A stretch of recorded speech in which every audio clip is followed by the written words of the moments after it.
Eso voy a estar como trabajando desde esa pregunta. Y por supuesto que cuando uno hace esa pregunta,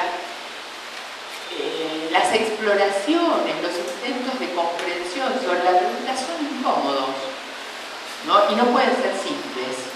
No podemos dar una respuesta simple. Ahí está el malo de la película, ¿no? Hay uno que siempre ya sabemos qué, porque esas respuestas no nos permiten elaborar la situación ni modificar la realidad.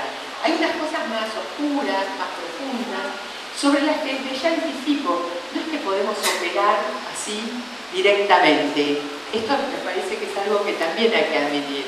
La comprensión también pasa por decir, no hay una intervención, bueno, yo de qué hablar, le voy a decir, y el otro tiene que entender. Y es así, ¿no? Y uno puede decirlo todo, ni el otro puede necesariamente comprender todo en el momento en que nosotros quisiéramos que comprenda. Este va a ser como el fondo de la conversación. Si me pierdo, si quieren profundización, si necesitan más elementos, hacen señas y pagan. Primeras cuestiones, unos puntos de referencia. Dijimos, punto 1, no se puede pensar lo complejo de la educación desde una única mirada disciplinada. ¿No? Inmediatamente tenemos que admitir que no hemos sido entrenados a pensar con las disciplinas y entre las disciplinas. Hemos sido entrenados a pensar encapsuladamente. Segunda cuestión, lo complejo, y creo que lo complejo es que algo nos damos cuenta que quisiéramos cambiar, que hay algo de lo que acontece en la actualidad que nos hace mucho ruido y a veces nos quita el sueño y nos angustia y nos coloca en situación de impotencia. Es decir, queremos cambiar, quisiéramos cambiar, ¿no? Y acá uno dice, bueno, pero ¿por qué no cambiamos si queremos cambiar? ¿No?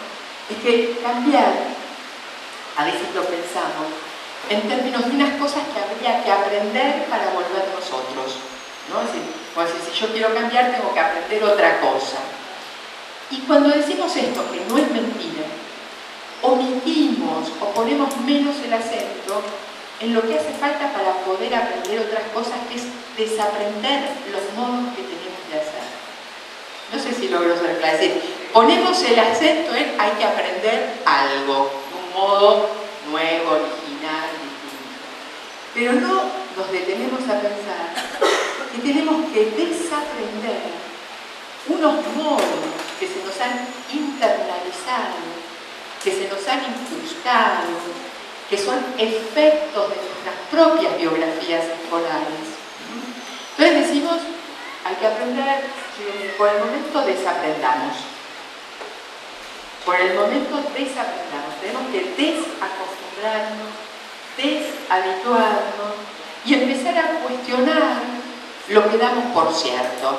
No para descartarlo, sino que si volvemos a afirmarlo tenemos que tener otros argumentos. Entonces, desaprender como puerta de entrada. En el mismo sentido, podríamos decir desidentificarnos. Pónganse, uno dice, bueno, hay que identificarse con un modo de hacer, ¿no? Es decir, identificarse, adherir, incorporar.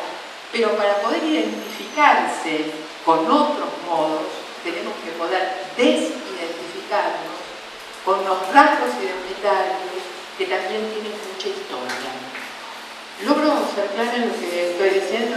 En este sentido me parece que hay un punto para mí importante, que es que todo cambio que queramos hacer, todo cambio de un orden simbólico, todo cambio de un imaginario motor, siempre no se hace sobre un terreno donde nunca hubo nada. Entonces uno llega y dice, voy a hacer algo.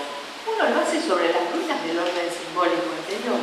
Ayer alguien decía, una de las preguntas, Marcelo, por ahí vos te la acordás mejor, decía, bueno, a ver, yo llegué y resulta que hubo una directora antes, y sí, hubo una directora antes que tenía sus modos, que tenía sus maneras, que dejó sus marcas, que la gente se identificó, y se identificó aún hasta para enojarse, quiero decir, no quiere decir que la hayan adorado, ¿no? Pero quiero decir, aparece ahí como un fantasma vivo, ¿no?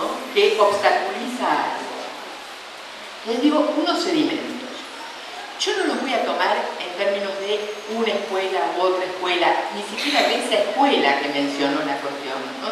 Digo, en general nuestro territorio educativo está muy lleno de unos sedimentos de todo tipo, ¿no? Cuando uno dice sedimentos, como si fueran las ruinas de un edificio anterior. Hay partes de esas ruinas que uno dice, tenemos que recuperarlas, ¿no? Hay que restaurar unos pilares. Cada uno decide qué es lo que preferiría o le gustaría restaurar. Por esto estoy diciendo, sedimento no es igual a porquería, no es igual a algo que hay que descartar.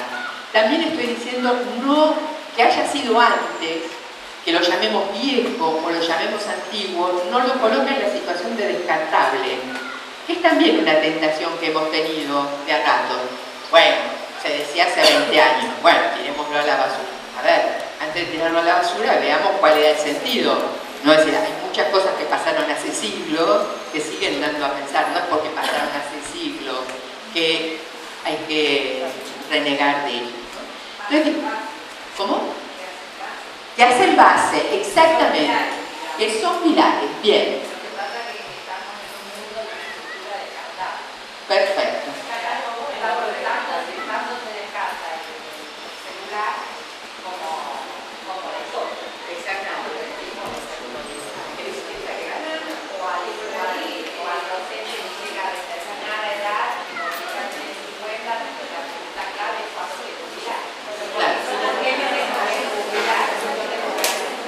Perfecto. Bueno, esperen,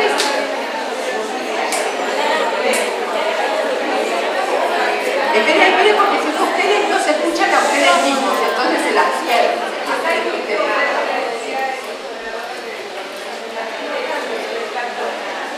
Una casa que la utiliza, bueno, entonces tenemos que usar esas bases, esas columnas que tenemos en las instituciones para aprovechar lo que tenemos, ¿no? Perfecto. Bien, cuando usted dijo todo lo viejo, se me vino a la memoria todo lo que es la cultura de antes, la literatura, la música, y recuerdo una experiencia de una colega diciendo que los jóvenes les mencionaban música de hace 45 años. Y ella le preguntó, ¿cómo es que están trayendo esta música de hace 40 años? Y la charlamos con nuestros padres, con nuestros abuelos, y era vieja. Bien. Si me pregunto, esto que están diciendo ustedes, ¿vos qué se agregar?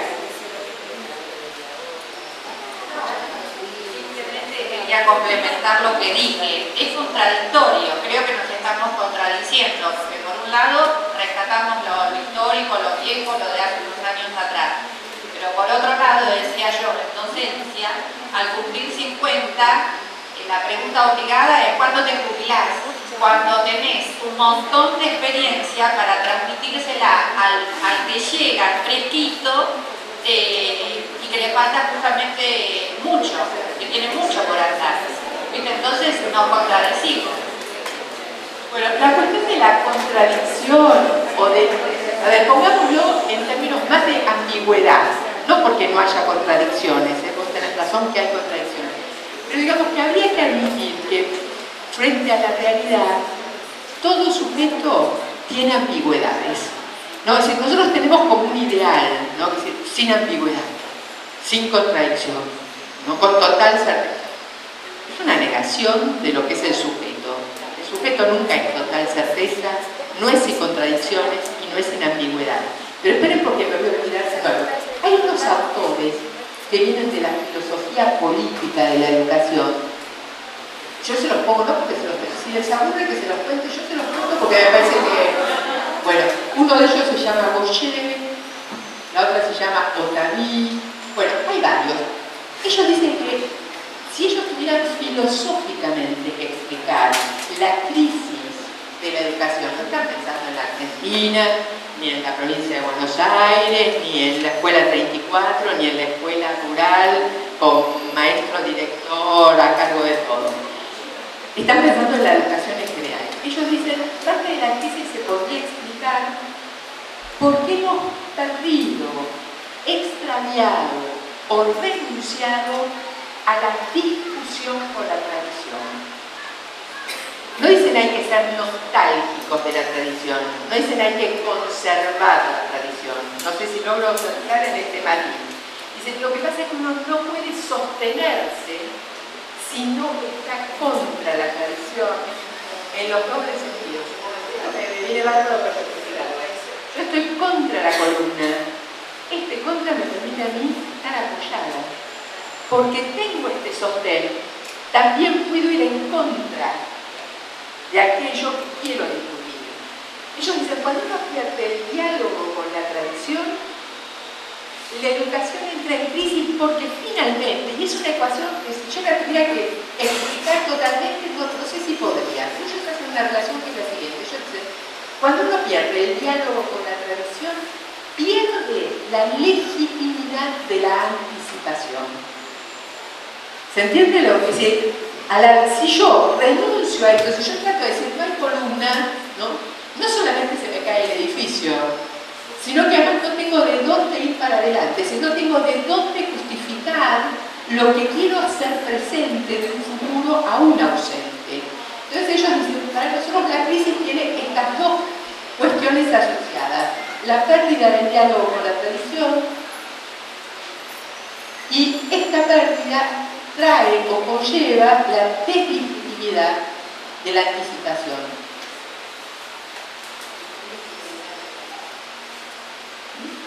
Me parece que esto tiene que ver con parte de lo que ustedes expresaban, ¿no?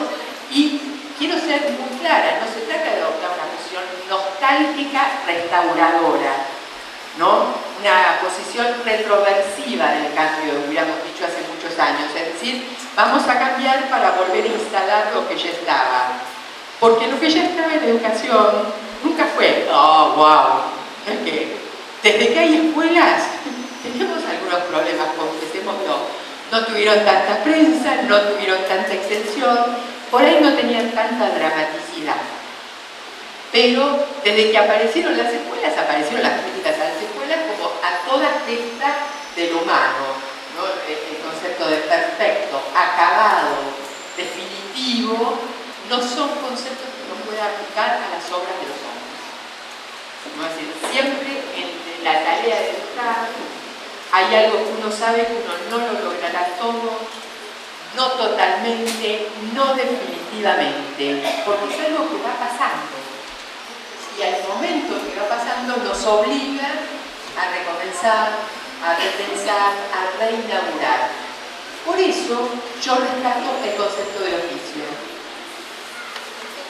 Cada vez inauguramos.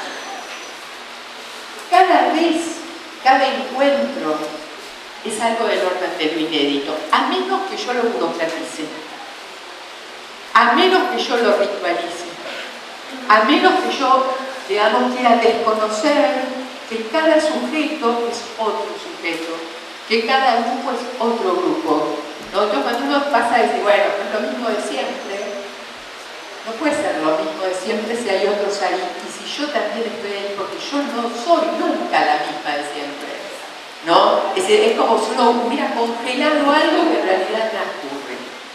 El concepto de oficio también me gusta, por el carácter de inédito, por lo que abre a la inauguración, y porque si uno toma la historia de las palabras, que es algo que antiguamente en la formación docente por ahí se hacía cuando pedagogía y filosofía trabajaban juntas, ¿no?